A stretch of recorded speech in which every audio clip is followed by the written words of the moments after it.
Bismillahirrahmanirrahim. Assalamualaikum warahmatullahi wabarakatuh. Masih bersama FA Production. Kali ini kita akan membahas soal-soal seri belajar mandiri calon guru ASN P3K untuk materi pedagogik. Ya. Untuk materi pedagogik sendiri, pembelajaran pertama adalah bab teori belajar.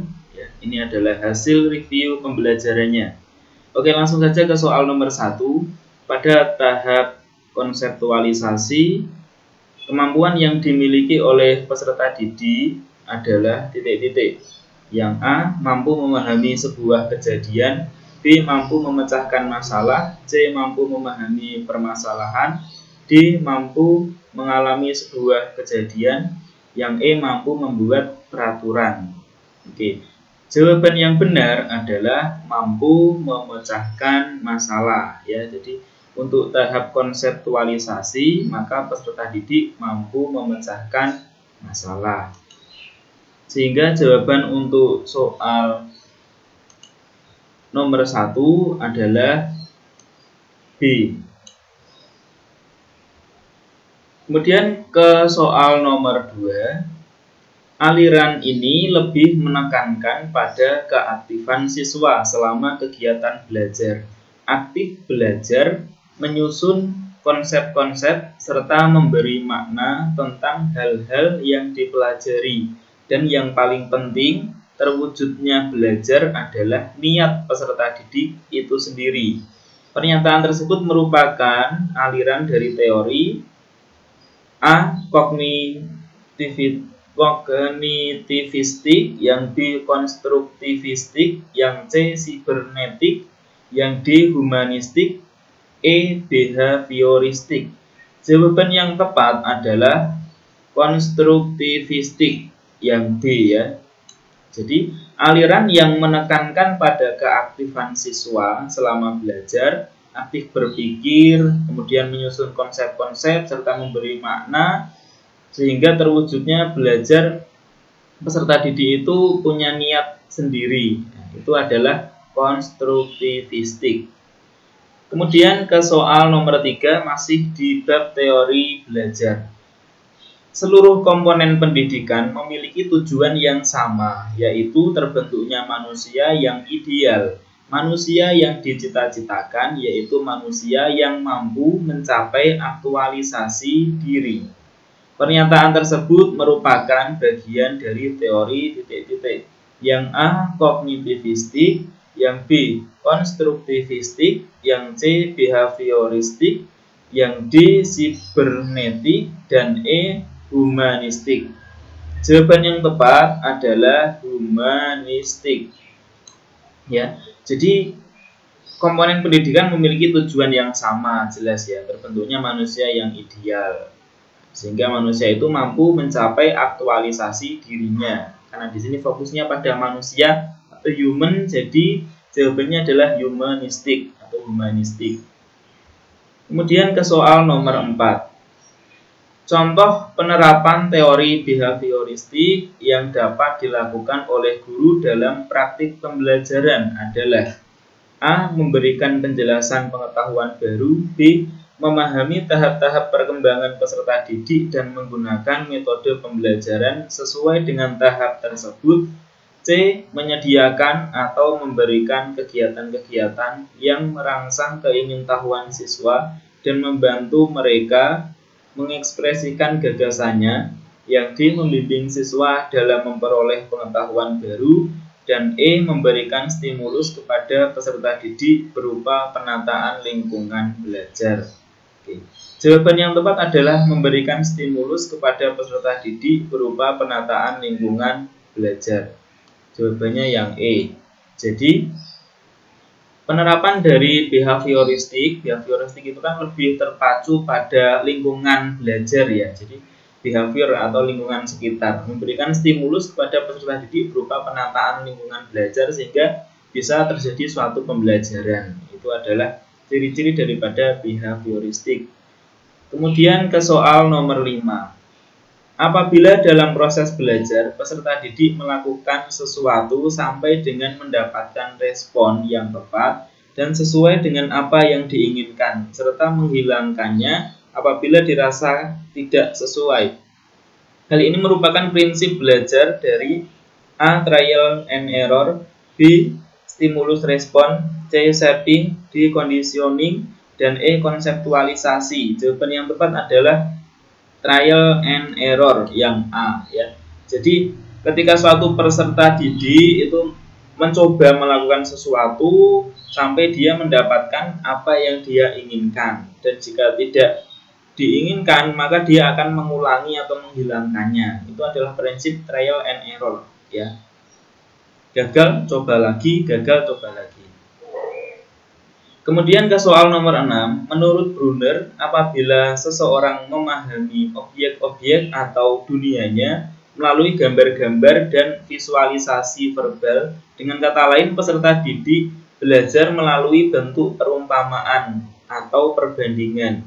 Hal ini merupakan tahap dari titik-titik. Yang A. Ikonik, B. Konflik, C. Simbolik, D. Intuitif, E. Enaktif.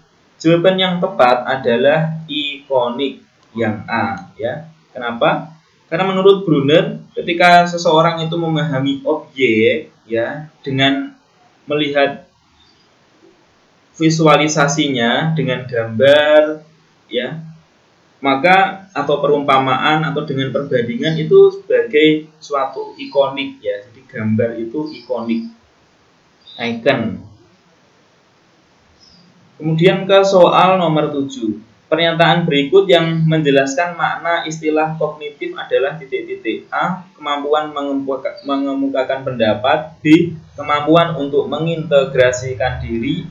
Yang C. Kemampuan berinteraksi.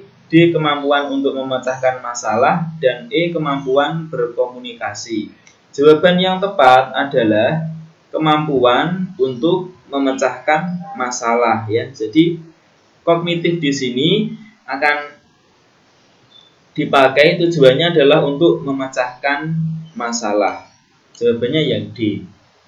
Oke, ini adalah soal nomor 1 sampai soal nomor 7 adalah bab 1 teori belajar. Kemudian soal nomor 8 sampai nomor 14 adalah soal di bab 2 yaitu pembelajaran 2 karakter peserta didik. Langsung saja ke soal nomor 8. Guru A ketika melakukan proses pembelajaran selalu menggunakan media, kadang memutar video, kemudian kadang memutar CD audio, kadang menggunakan poster berwarna agar peserta didiknya itu memperhatikan dan tertarik terhadap apa yang dibahasnya, serta senang mengikuti pelajarannya, sehingga hasilnya sangat baik. Maka pembelajaran yang dilakukan ini karena pertimbangan apa? Yang A.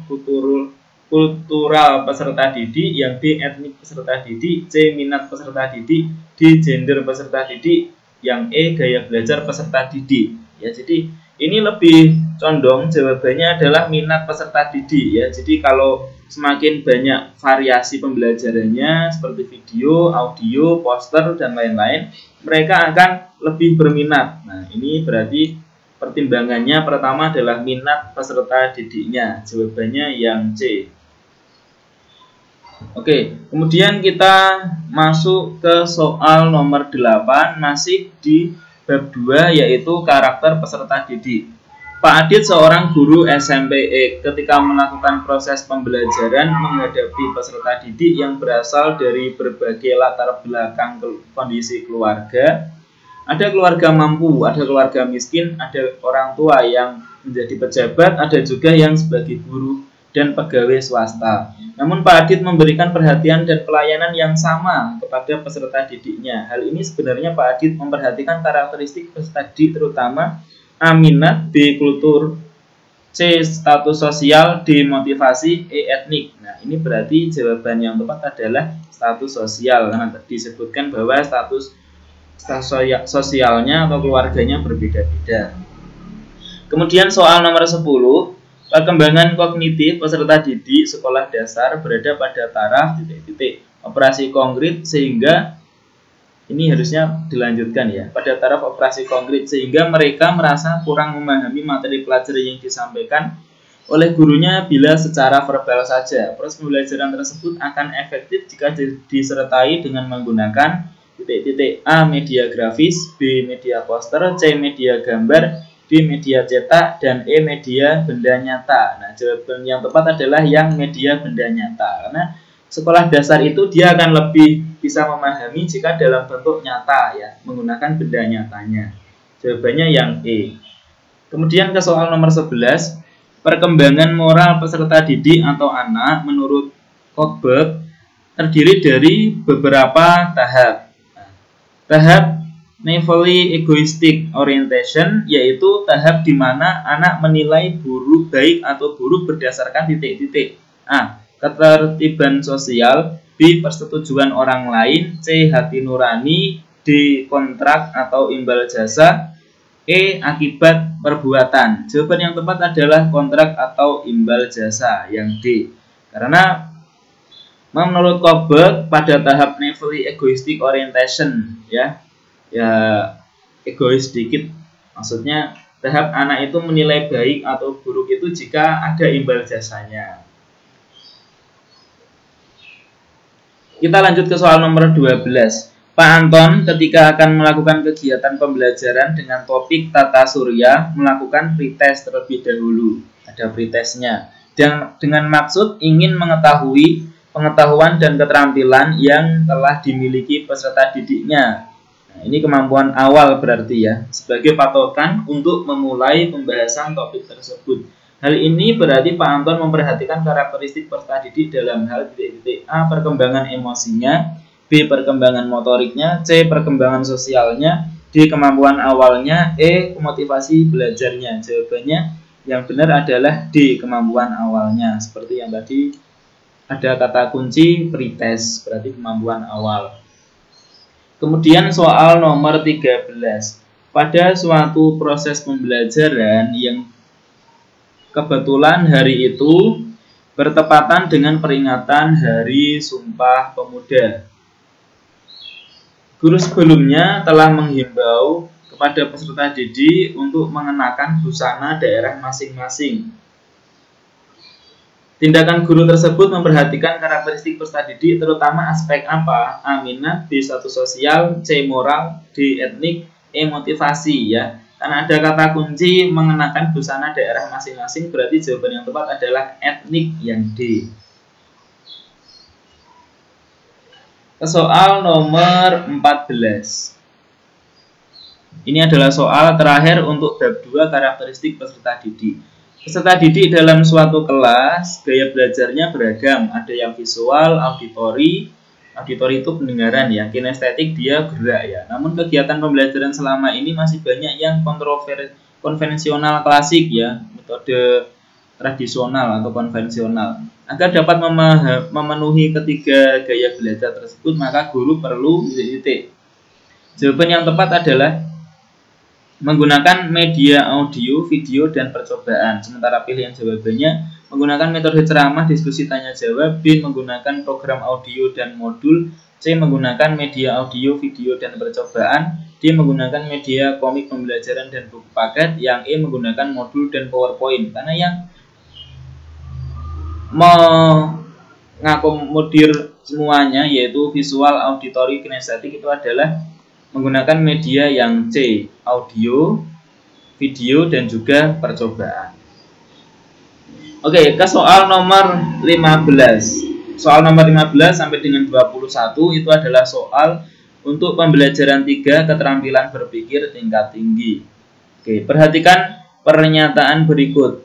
Mudah beradaptasi dan mampu mengelola kompleksitas, keingintahuan, kreativitas, dan pengambilan risiko, berpikir tingkat tinggi, dan alasan yang masuk akal. Pernyataan tersebut merupakan ciri-ciri dari sebagai bagian dari keterampilan abad 21. A. Digital Age Literacy, B. High Productivity, C. Intensive Thinking, dan D. Effective Communication. Jawaban yang tepat adalah Intensive Thinking ya, jawabannya yang C. Jadi di sini ada kata kunci mampu beradaptasi, kemudian keingintahuan, kreativitas, dan berpikir tingkat tinggi. Itu adalah intensive thinking. Masuk ke soal nomor 16. Salah satu proses kognitif adalah menganalisis, yang maknanya adalah titik-titik. A. Melakukan atau menggunakan prosedur di dalam situasi yang tidak biasa. B. Memecahkan materi ke dalam bagian-bagian dan menentukan bagaimana bagian-bagian itu terhubungkan antar bagian. C. Menempatkan unsur-unsur secara bersama-sama untuk membentuk keseluruhan secara koheren atau fungsional. D. Membangun arti dari proses pembelajaran termasuk komunikasi lisan, tertulis, dan gambar. Jawaban yang tepat adalah memecahkan materi ke dalam bagian-bagian dan menentukan bagaimana bagian-bagian itu terhubung antar bagian. Jawabannya yang B. Ya, jadi proses menganalisis itu adalah memecahkan materi menjadi bagian-bagian sehingga bagian tersebut bisa terhubung antar bagiannya. Lanjut ke soal nomor 17. Contoh aktivitas pembelajaran yang mengasah keterampilan berpikir tingkat tinggi adalah titik-titik. A. Membaca berbagai sumber tentang cuaca dan iklim. B. Melihat video tentang cuaca. C. Membandingkan hasil pengamatan cuaca melalui alat manual dan aplikasi. D. Mencatat hasil pengamatan cuaca. Soalnya adalah contoh aktivitas pembelajaran yang mengasah keterampilan berpikir tingkat tinggi. Jawaban yang tepat adalah membandingkan hasil pengamatan cuaca melalui alat manual dan aplikasi ya. Ini kemampuan yang paling tinggi di antara pilihan jawaban yang lain. Soal nomor 18. Keterampilan berpikir tingkat tinggi memiliki beberapa aspek. Pemahaman bahwa keterampilan untuk dapat memecahkan masalah yang muncul pada kehidupan sehari-hari merupakan bagian dari aspek keterampilan berpikir tingkat tinggi sebagai titik-titik. A. Transfer knowledge. B. Creative thinking. C. Problem solving. D. Critical thinking. Jawaban yang tepat adalah problem solving ya, yang C. Karena di sini ada kata kunci dapat memecahkan masalah yang muncul pada kehidupan sehari-hari. Oke, ke soal nomor 19 masih di pembelajaran 3. Pada KD membandingkan siklus hidup beberapa jenis makhluk hidup serta mengaitkan dengan upaya pelestariannya. Pengembangan materi pengayaan pada KD tersebut adalah titik-titik. A. Menjelaskan siklus hidup beberapa jenis makhluk hidup. B. Membandingkan siklus makhluk hidup satu dengan yang lainnya. C. Menyebutkan upaya pelestarian beberapa jenis makhluk hidup. Yang D. Menganalisis hubungan antara siklus hidup dengan upaya pelestarian. Jawaban yang tepat adalah menganalisis hubungan antar siklus hidup dengan upaya pelestarian ya. Karena KD-nya pengayaan berarti dia yang kata kerja ya, operasionalnya menganalisis ya. Jadi menganalisis hubungan antara siklus hidup dengan upaya pelestarian. Ini yang paling tinggi ya, kata kerja operasionalnya. Ke soal nomor 20. Pada pendidikan abad ke-21, kompetensi collaboration sangat penting karena peserta didik dapat titik-titik. A. Menghasilkan, mengembangkan, dan mengimplementasikan ide-ide mereka secara kreatif, baik secara mandiri maupun berkelompok. B. Mengidentifikasi, menganalisis, menginterpretasikan, dan mengevaluasi bukti-bukti, argumentasi, klaim, dan data-data yang tersaji secara luas melalui pengkajian secara mendalam serta merefleksikannya dalam kehidupan sehari-hari. C. Mengomunikasikan ide-ide dan gagasan secara efektif menggunakan media lisan, tertulis maupun teknologi. D. Bekerja sama dalam sebuah kelompok dalam memecahkan permasalahan yang ditemukan. Jawaban yang tepat adalah bekerja sama dalam sebuah kelompok dan memecahkan permasalahan yang ditemukan. Kata kuncinya adalah collaboration, kolaborasi atau bekerja sama ya. Jawabannya yang D. Oke, ke soal nomor 21, soal terakhir di pembelajaran 3, keterampilan berpikir tingkat tinggi. Rumusan indikator kunci untuk kompetensi dasar menganalisis hubungan antar komponen ekosistem dan jaring-jaring makanan di lingkungan sekitar adalah titik-titik. Jawaban yang tepat adalah yang B. Menelaah hubungan antar komponen ekosistem ya, karena di sini menganalisis ya. Jadi indikator yang tepat adalah menelaah hubungan antar komponen ekosistem. Oke, ke soal nomor 22. Soal nomor 22 sampai 28 ini adalah pembelajaran 4, yaitu desain pembelajaran. Oke, indikator menyebutkan benda-benda yang ada di kelas apabila dimasukkan pada matrik kemampuan berpikir dan dimensi pengetahuan berada pada posisi titik-titik. Oke, jawaban yang tepat adalah yang A, posisi A. Posisi A ini adalah pada dimensi pengetahuan dia faktual, ya, dan juga pada dimensi proses berpikir dia mengingat C1. Ini berarti paling rendah ya, karena benda-benda yang ada di kelas jika dimasukkan pada materi kemampuan, kan benda ini sifatnya faktual dan untuk diingat. Jawabannya yang A. Soal nomor 23. Manakah soal yang memenuhi kriteria HOT untuk stimulasi berikut? Di sini ada burung elang, tapi diawali dari ini ya, bunga sepatu. Dia dimakan oleh ulat, ulat dimakan oleh burung pipit, kemudian dimakan oleh burung pipit, dimakan oleh elang. Ya. Bisa juga dari sawi, sawi dimakan tikus, tikus dimakan elang, sawi juga dimakan belalang, sawi juga dimakan ulat. Kemudian belalang ini dimakan oleh kodok, kodok dimakan oleh elang, belalang dimakan oleh burung pipit, dan seterusnya. Pernyataan yang HOT itu adalah jawaban yang benar. Jika ulat menurun drastis, apa yang terjadi pada burung elang? Nah, ini dia dibutuhkan pengetahuan yang lebih. Jadi yang HOTS, ya, High Order Thinking Skill, adalah yang B. Oke, ke soal nomor 24. Salah satu aktivitas menjawab pertanyaan atau membuktikan benar atau tidaknya hipotesis merupakan sintak discovery learning yang titik-titik. Oke, untuk membuktikan benar atau tidaknya, ya, pembuktian di sini kata kuncinya, jawabannya verification atau pembuktian, ya. Jadi yang A. Oke, ke soal nomor 25. Aktivitas pembelajaran pada model project based learning atau pembelajaran berbasis project. Pada sintaks mendesain perencanaan produk adalah titik-titik. Jawaban yang benar adalah peserta didik berdiskusi menyusun rencana pembuatan proyek pemecahan masalah meliputi pembagian tugas, persiapan alat, bahan, media, sumber yang dibutuhkan. Jawabannya yang A. Soal nomor 26. Salah satu sintak problem based learning atau pembelajaran berbasis masalah adalah mengorganisasikan peserta didik untuk belajar. Contoh aktivitas pembelajarannya adalah titik-titik. Aktivitas mengorganisasikan, ya.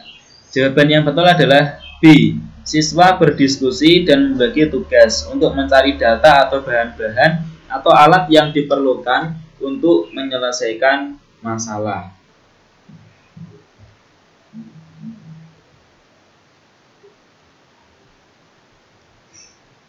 Kemudian ke soal nomor 27, peserta didik diminta untuk menyebutkan nama tumbuhan yang ada di sekolah. Aktivitas pembelajaran tersebut masuk ke dalam dimensi pengetahuan A, metakognitif, B, faktual, C, konseptual, D, prosedural. Ini cukup simpel ya, hasilnya adalah yang betul faktual, karena menyebutkan nama tumbuhan berarti fakta atau faktual.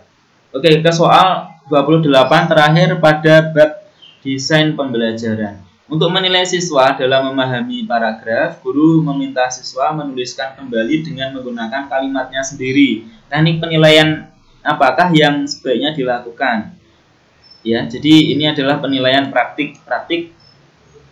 Jawaban yang tepat adalah bukan praktik tapi tes tertulis, ya. Maaf, jawaban yang tepat adalah yang A. Bukan penilaian praktik tapi tes tertulis, karena diminta menuliskan kembali dengan kalimat sendiri. Oke, masuk ke soal nomor 29, ya. Ini adalah soal pembelajaran 5, yaitu dasar komunikasi, ya, sampai dengan soal nomor 35.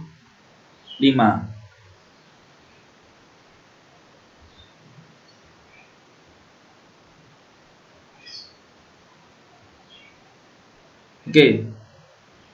Fungsi utama mengajukan pertanyaan kepada siswa dalam proses pembelajaran yaitu untuk titik-titik. Fungsi utama mengajukan pertanyaan kepada siswa. Jawaban yang tepat adalah mengajak siswa untuk berpikir dan bernalar. Ya, tentunya kita komunikasi dalam pembelajaran tujuannya biar siswa bisa berpikir dan bernalar. Ke soal nomor 30. Seorang guru menyampaikan materi pembelajaran secara langsung melalui aplikasi video conference yang diikuti oleh siswa secara terpisah. Komunikasi yang terjadi pada kasus tersebut adalah titik-titik. Kita perhatikan pilihan jawabannya adalah dia komunikasi langsung tetapi melalui media. Berarti jawabannya yang di komunikasi langsung bermedia atau mediated in direct communication. Ke soal nomor 31. Pertanyaan yang bertujuan untuk memunculkan minat dan keingintahuan peserta didik sehingga perhatian peserta didik terfokus. Sebaiknya dilakukan pada saat titik-titik. Agar dia fokus dan berminat, ya, maka dilakukan pada saat pendahuluan diberi pertanyaan. Oke, ke soal nomor 32. Secara sederhana, komunikasi dikatakan efektif apabila pesan yang disampaikan oleh pengirim sama maknanya dengan pesan yang ditangkap dan dipahami oleh penerima. Diagram yang menunjukkan komunikasi efektif adalah titik-titik. Oke. Kita perhatikan, jawaban yang tepat adalah perception, interpretation, understanding, dan action. Ya. Jadi perception adalah sesuatu yang disampaikan, kemudian interpretation dia mampu menangkap, understanding mampu memahami, dan juga action mampu melakukan. Jawabannya yang B. Ke soal nomor 33, pada pendekatan pembelajaran saintifik, keterampilan komunikasi siswa dapat dilihat dan diukur atau dinilai pada kegiatan di bawah ini kecuali titik-titik. A. Mencoba atau bereksperimen. B. Mendiskusikan suatu masalah. C. Merepresentasikan hasil diskusi. Dan D. Mengumpulkan data. Oke, jawaban yang tepat adalah mencoba atau bereksperimen. Kata kuncinya adalah keterampilan komunikasi siswa yang dilihat dan diukur. Oke, kecuali mencoba dan bereksperimen. Jawabannya yang A. Ya, karena keterampilan komunikasi kan pada saat menunjukkan masalah pasti ada, mempresentasikan hasil pasti juga ada komunikasi, mengumpulkan data juga harus berkomunikasi. Oke. Ke soal nomor 34 masih dasar komunikasi. Perhatikan contoh kegiatan berikut ini. 1. Menyampaikan tujuan yang ingin dicapai pada kegiatan pembelajaran. 2. Mempersiapkan hal-hal apa yang harus dilakukan baik oleh guru maupun siswa pada pembelajaran. Dan 3. Menyampaikan topik atau materi apa saja yang akan dibahas pada pembelajaran yang akan dilakukan. Contoh ketiga hal tersebut dalam kegiatan komunikasi termasuk kegiatan dalam upaya untuk menyamakan titik-titik dalam komunikasi. A. Tujuan. B. Perspektif. C. Persepsi. D. Prasangka. Jawaban yang tepat adalah untuk menyamakan persepsi yang C. Oke, ke soal nomor 35. Merancang pertanyaan-pertanyaan dalam proses pembelajaran yang bertujuan memotivasi siswa untuk tetap menaruh perhatian pada pembelajaran dan mengontrol siswa tetap fokus pada pelajaran. Sebaiknya dibuat atau disusun dalam rencana program pembelajaran atau RPP ya, pada bagian titik. Nah, agar memotivasi siswa untuk biar dia tetap fokus, jadi pada kegiatan inti. Jawabannya yang C. Oke, pembelajaran 6, konsep penilaian untuk soal mulai nomor 36. Penilaian dalam proses pembelajaran berfungsi sebagai alat untuk mendeteksi kesulitan belajar. Merupakan pengertian dari ya. Jadi penilaian ada dalam proses pembelajaran berfungsi sebagai alat mendeteksi kesulitan belajar adalah assessment as learning ya. Penilaian sebagai media untuk mendeteksi kesulitan belajar, assessment as learning. Oke, kemudian ke soal nomor 20.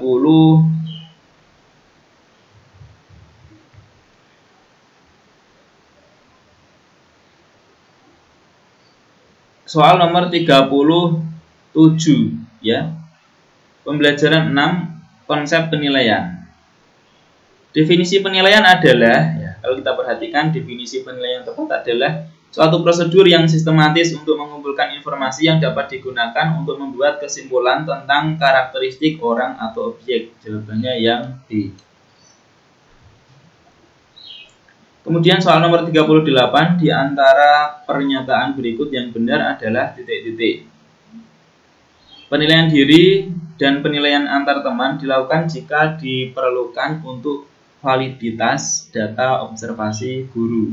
B. Penilaian diri dan penilaian antar teman dilakukan setiap pembelajaran berlangsung. Ini bukan ya. C. Penilaian diri dan antar teman dilakukan sewaktu-waktu sesuai keinginan guru. Ini juga bukan. D. Penilaian diri dan penilaian antar teman dinilai bersama dengan hasil observasi guru. Ini kurang tepat. Yang tepat adalah jika diperlukan untuk validitas data objek observasi guru. Jawabannya yang A. Oke, soal nomor 39. Berikut pernyataan yang benar terkait dengan tingkat kesulitan sebuah soal adalah: semakin besar nilai indeks kesulitan, maka soal tersebut semakin mudah. Sebaliknya, semakin kecil nilai indeks tersebut, maka soal semakin sulit. Maka jawaban yang tepat adalah yang C. Soal nomor 40 masih pada konsep penilaian. Berikut ini merupakan prinsip penilaian yang harus Anda perhatikan dalam melakukan penilaian di kelas Anda, kecuali pasti penilaian tidak boleh subjektif, harus objektif. Maka jawaban yang D.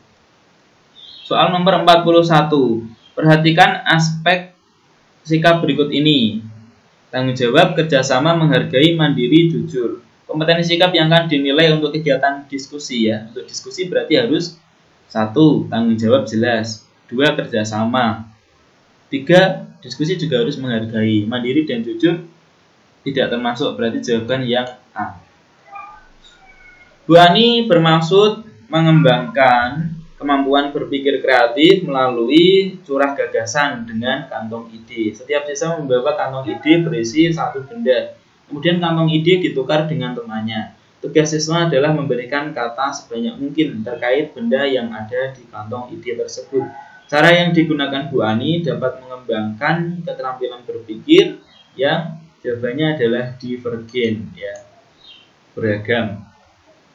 Kemudian soal nomor 43 masih pengembangan potensi peserta didik. Perkembangan dipengaruhi oleh faktor pembawaan, kematangan, dan lingkungan, sehingga terjadi keragaman individual. Keragaman individual peserta didik dalam kecakapan potensial harus menjadi pertimbangan bagi guru dalam titik-titik. Jawaban yang tepat adalah merancang strategi pembelajaran yang sesuai dengan keragaman tingkat kecerdasan peserta didik ya. Oke, ke soal berikutnya, nomor 44. Salsabila yang duduk di kelas 2 SD menunjukkan prestasi belajar yang rendah hampir di semua bidang studi dan jarang dapat menyelesaikan tugas sesuai waktu yang telah ditentukan. Namun Salsabila mempunyai catatan kehadiran, kerajinan, dan ketekunan yang bagus, serta sikap belajar yang positif. Faktor penyebab kesulitan belajar Salsabila diperkirakan pada titik-titik. Ada ini ya, jawaban yang tepat yang A. Tingkat kecerdasan yang rendah. Selanjutnya, soal nomor 45. Setiap anak memiliki potensi kreatif meskipun dalam tingkatan yang berbeda. Namun kreativitas berkembang karena faktor lingkungan. Apabila akan mengembangkan kreativitas siswa, maka guru hendaknya merancang pembelajaran yang kondusif. Pembelajaran yang dapat memfasilitasi perkembangan kreativitas anak adalah titik-titik. Jawaban yang tepat adalah demokratis dan permisif. Soal nomor 46. Bu Ani bermaksud mengembangkan kemampuan berpikir kreatif melalui curah gagasan dengan kantong ide. Setiap siswa membawa kantong ide berisi suatu benda, kemudian kantong ide ditukar dengan temannya. Tugas siswa adalah memberikan kata sebanyak mungkin terkait benda yang ada di kantong ide tersebut. Cara yang digunakan Bu Ani dapat mengembangkan keterampilan berpikir. Ini tadi sudah ya, jawabannya divergen. Soal nomor 47. Pembelajaran sebaiknya dilakukan dari materi sederhana ke kompleks, mudah ke sulit, dan diorganisasikan agar terlaksananya prinsip belajar tuntas dan maju berkelanjutan. Hal ini merupakan implikasi pendidikan dari prinsip atau hukum perkembangan titik-titik. A. Awalnya diferensiasi, akhirnya integrasi. B. Variasi dalam tempo perkembangan. C. Keragaman dalam irama perkembangan. D. Perkembangan berlangsung secara bertahap. Nah, di sini kan mudah ke sulit ya, jadi bertahap. Jadi jawaban yang tepat adalah yang D.